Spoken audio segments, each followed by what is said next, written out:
Magandang gabi at welcome sa ating Bible Study YouTube channel. This is Pastor Rod and our topic for today sa gabing ito ay ang pagliligtas ni Jesus sa sanlibutan. Okay.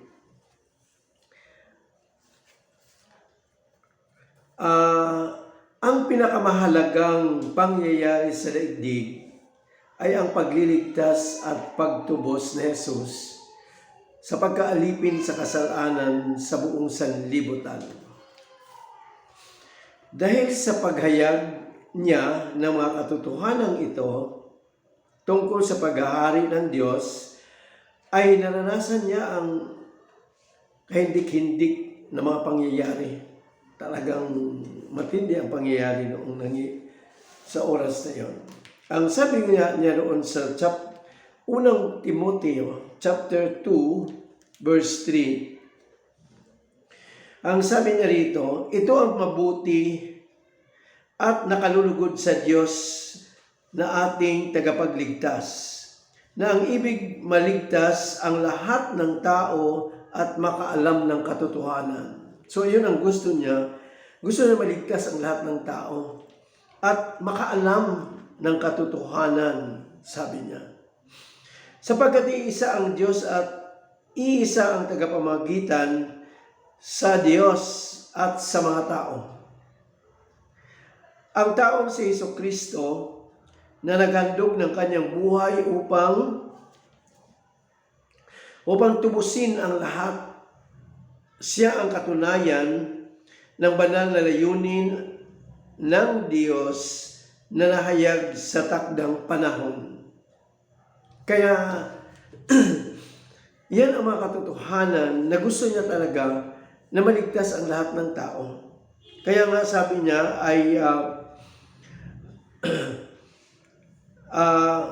sapagkat iisa ang Diyos at iisa ang tagapamagitan sa Diyos at sa tao. So, si Kristo lang ang tagapamagitan sa Diyos at sa tao. So, ang sabi nga niya, anong katotohanan dapat nating malaman?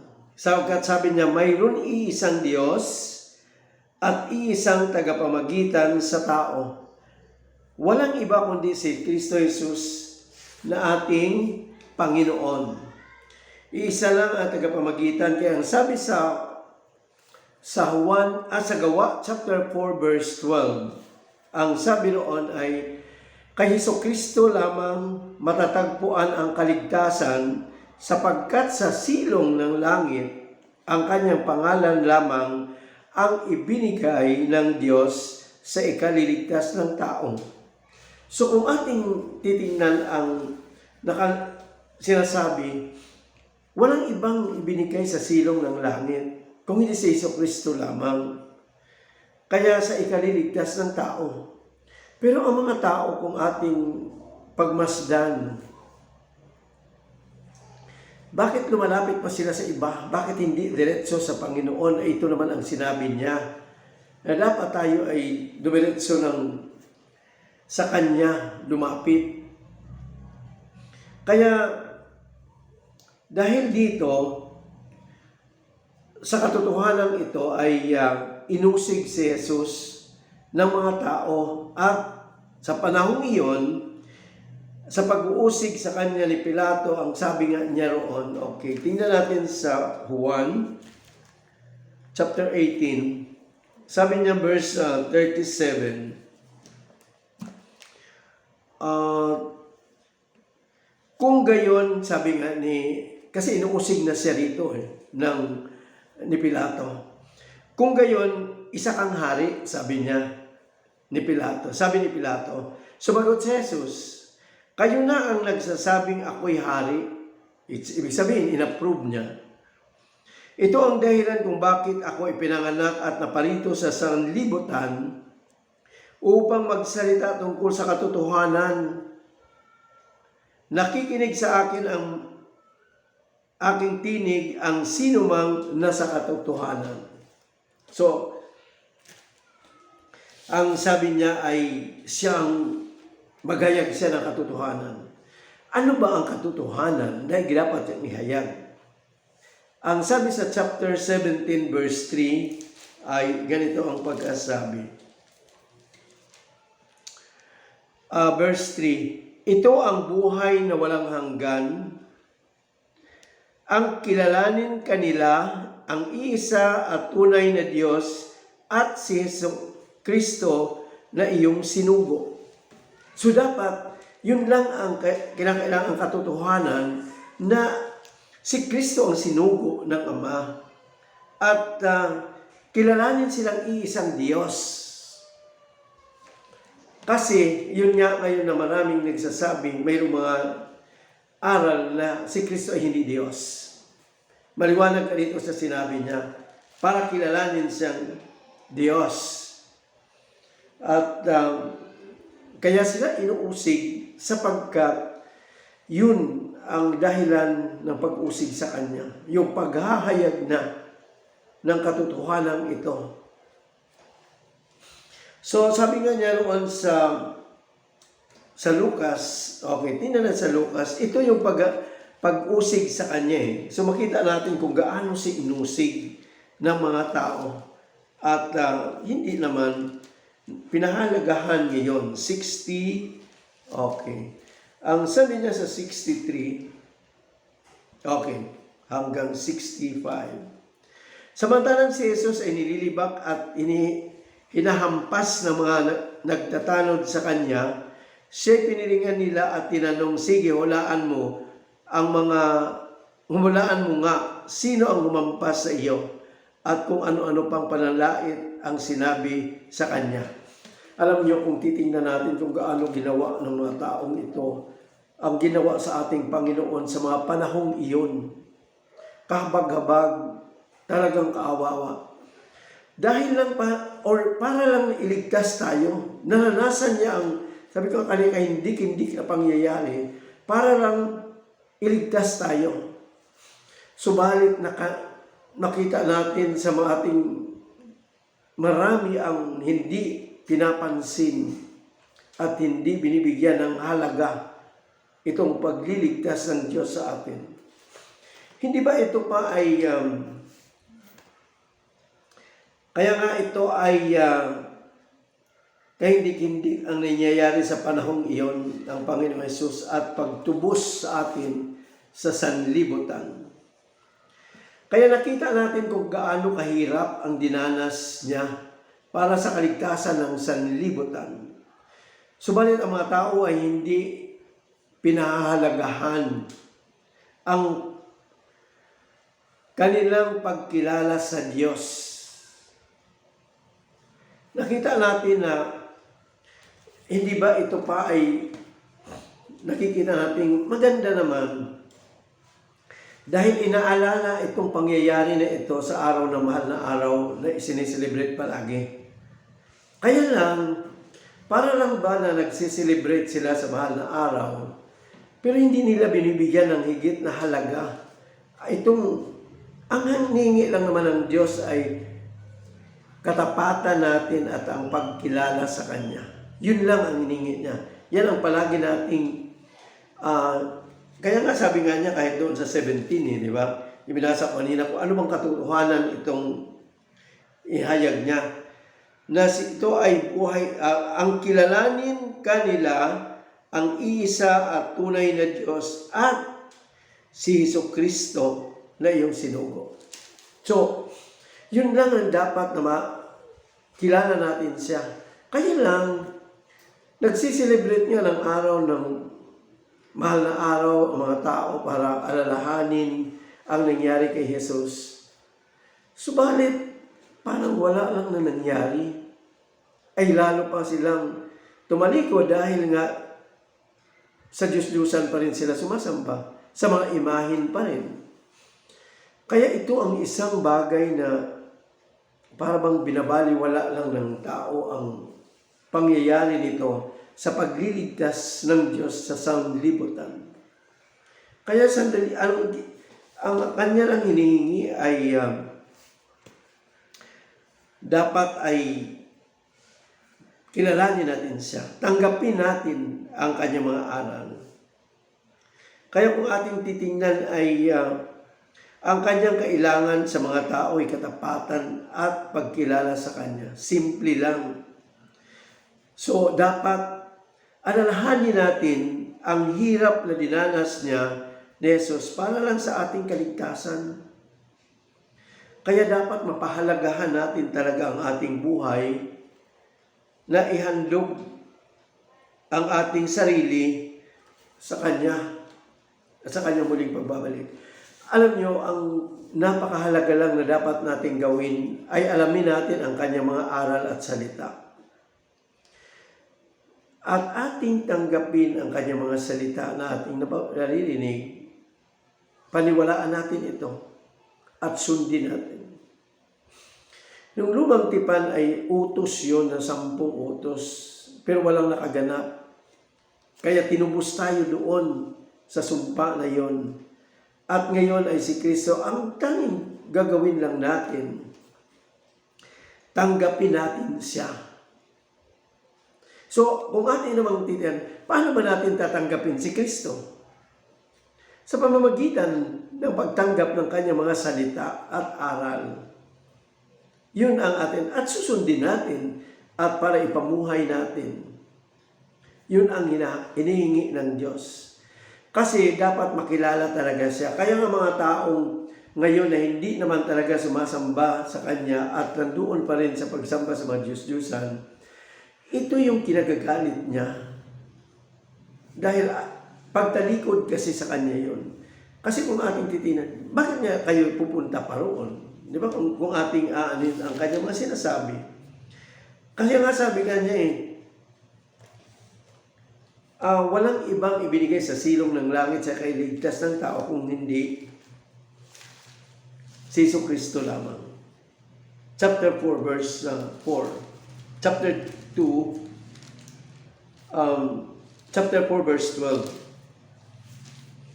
So sabi lang niya, okay, kay Jesucristo lamang matatagpuan ang kaligtasan, sapagkat sa silong ng langit, ang kanyang pangalan lamang ang ibinigay ng Diyos sa ikaliligtas ng tao. Hindi ba maliwanag na ito na sinabi nga ni Pablo sa gawa? Walang ibang ibinigay sa silong ng langit. At kung titingnan natin ang kanyang mga aral din tungkol doon sa utos, ang pinakahalagang utos, sabi ko nga nung ating napag-aralan ng mga nakaraang gabi, hindi ba para kilalanin siya? Mahalin mo, ibigin mo yung Diyos ng buong puso at buong kaluluwa at buong pag-iisip at buong lakas. Yun ang hinihingi niya. So, sa pamamagitan na yun, ay makasunod na tayo sa Kanya. So, ang pag-ibig sa Kanya ay pagsunod. Paalalahanan lang natin palagi na kung iniibig mo ang Diyos, sabi niya sa chapter 40 ng Juan, susundin mo. Kung iniibig ninyo ako, tutuparin ninyo ang aking mga utos. See? Para masunod na, mamahalin natin siya at ibigin natin siya, sundin natin ang kanyang mga utos. Yeah? So napaka halaga na kilala talaga natin ang Diyos at masunod natin siya. Sapagkat walang ibang, sinabi niya, walang ibang ibinigay sa silong ng langit sa ikaligtas ng tao. So ang mga tao kasi wala talagang pag-alam ng tunay na aral ang tungkol sa katotohanan ng salita ng Diyos. Kasi kung alam nila, sinabi na ng Diyos na walang ibinigay sa silong ng langit sa ikaligtas ng tao, bakit pumupunta ang iba sa luon pa sa mga imahe ng iba? Sa mga Diyos-Diyusan na sinasabi ng Diyos. Kaya dapat alamin ang tunay na aral ng Diyos na sinasabi nga niya ang katotohanan. Kaya bumaba siya rito para ihayag ang katotohanan. Sabi nga niya sa 37, ulitin lang natin, 37. Okay. Sabi nga niya kay Pilato, Kayo na ang nagsasabing ako ang hari. Ito ang dahilan kung bakit ako ipinanganak at naparito sa sanlibutan upang magsalita tungkol sa katotohanan. Sabi niya, nakikinig sa akin ang sinumang nasa katotohanan. So, iyan ang sinasabi niya tungkol sa katotohanan, pero ang maraming tao hindi pinapansin itong inihayag ng Diyos na katotohanan tungkol sa kanilang Diyos. Kaya nga, ang mga tao ay wala pa. Kaya kung ating titinan, tinupos na nga tayo at kung gaano kahirap ang kanyang dinanas nung tayo ay kanyang iniligtas, napakahindig. Sabi ko nga ay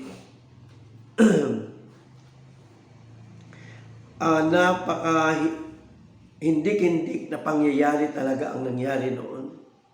Kaya ito ang pinakamahalagang pangyayari na ginawa ng Diyos sapagkat ang pagbaba niya ay sa pagliligtas ng sanlibutan. At dumanas siya ng hirap.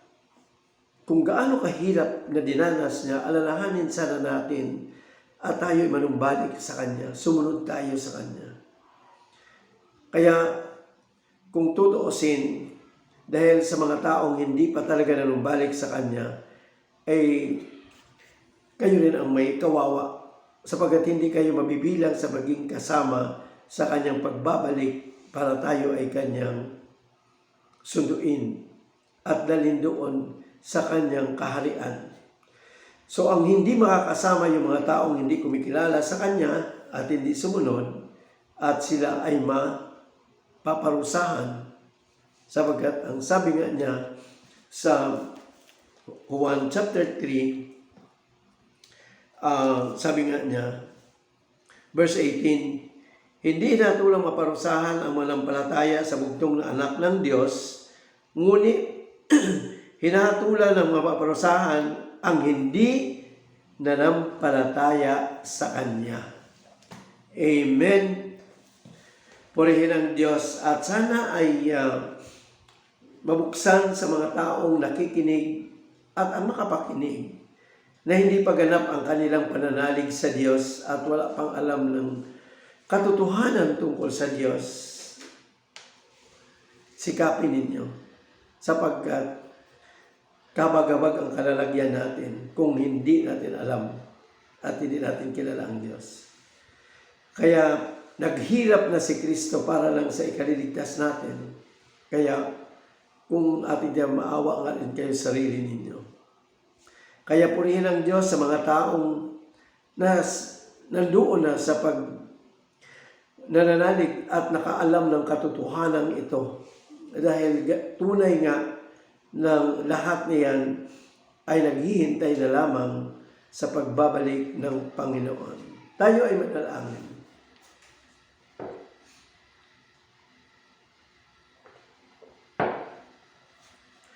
Amang banal na makapangyarihan sa lahat, maraming salamat, Ama, sa iyo sa mga aral na tinuturo mo sa amin, Panginoon. Tunay nga, Lord, na sana maalala ng maraming tao kung gaano kahirap itong dinanas mo para lang sa ikaliligtas namin, Panginoon. Kaya nga, Lord, sa mga taong hindi pa ganap ang pananalig at ang mga pakinig nito, buksan mo, Panginoon, ang kanilang puso at isipan at ipaunawa sa kanila kung gaano kahirap na dinanas mo alang-alang sa kaligtasan ng naming lahat, Panginoon. Kaya, Lord, salamat at sana ikaw, Panginoon, na magbukas ng maraming tao na makapakinig nito para alalahanin nila ang hirap na dinanas mo kung gaano katindi ang naranasan mo at sila man, Panginoon, ay binabaliwala lamang. Kaya, Panginoon, salamat at sa iyo namin ipinagkatiwala ang aming pag-aaral sa gabing ito. Sa pangalan ni Jesus na aming Panginoon at sa pamamagitan ng iyong banal na Espiritu. Amen. Magandang gabi po at maraming salamat sa inyong lahat.